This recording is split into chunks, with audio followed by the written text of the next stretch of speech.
Missile man. અગ્નિ મિસાઇલના ઉડાનમાં થતા વિલંબ અને વારંવારની નિષ્ફળતાએ પ્રેસમાં સારો એવો ગણગણાટ કર્યો હતો. રોકેટ વિજ્ઞાનમાં આ પ્રકારનો વિલંબ સામાન્ય ગણાય, પણ દેશ એ સમજવાના મૂડમાં નહોતો. અમારી મુશ્કેલીઓ માત્ર અમારી જ હતી.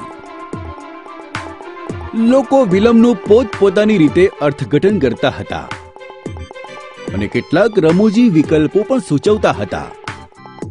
અમૂલના એક કાર્ટૂનમાં તો એટલે સુધીની રમૂજ થઈ કે અગ્નિમાં બળતણ તરીકે અમૂલ બટર વાપરવું. જ્યારે પ્રેસ વિલંબથી અકળાયેલું હતું ત્યારે મારી ટીમ મળી રહેલી નિષ્ફળતાઓથી હતોત્સાહ થયેલી હતી. અમારા ટીમ લીડર જુસ્સો વધારવા પ્રયત્નો કરતા અને હું પણ તેમ કરવા વિચારતો હતો.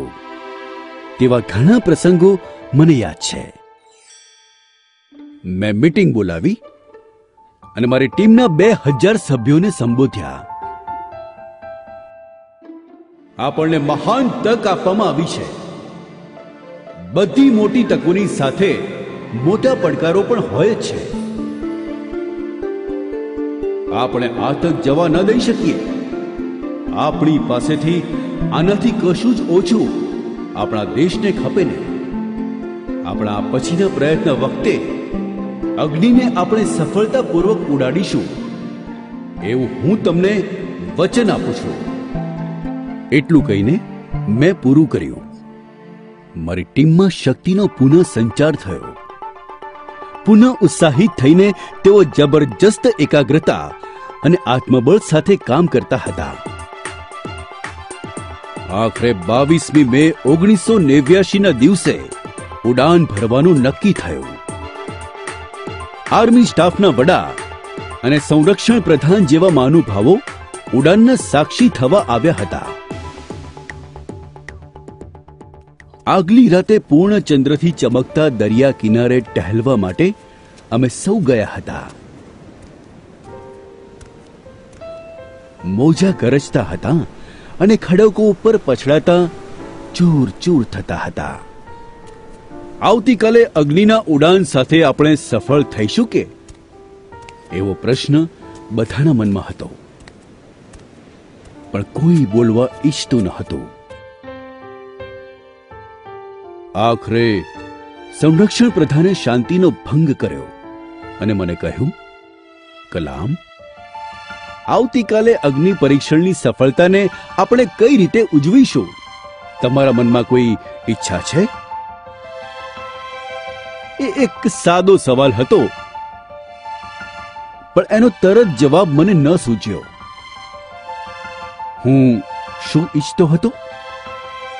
મારી પાસે શું ન હતું? પછી મને જવાબ સૂઝ્યો.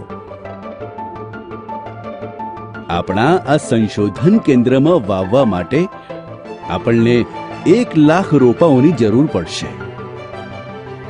મૈત્રી ભાવની ચમકથી પ્રધાનનો ચહેરો ચમકી ઉઠ્યો. તમે અગ્નિ માટે ધરતી માતાના આશીર્વાદ માંગ્યા છે.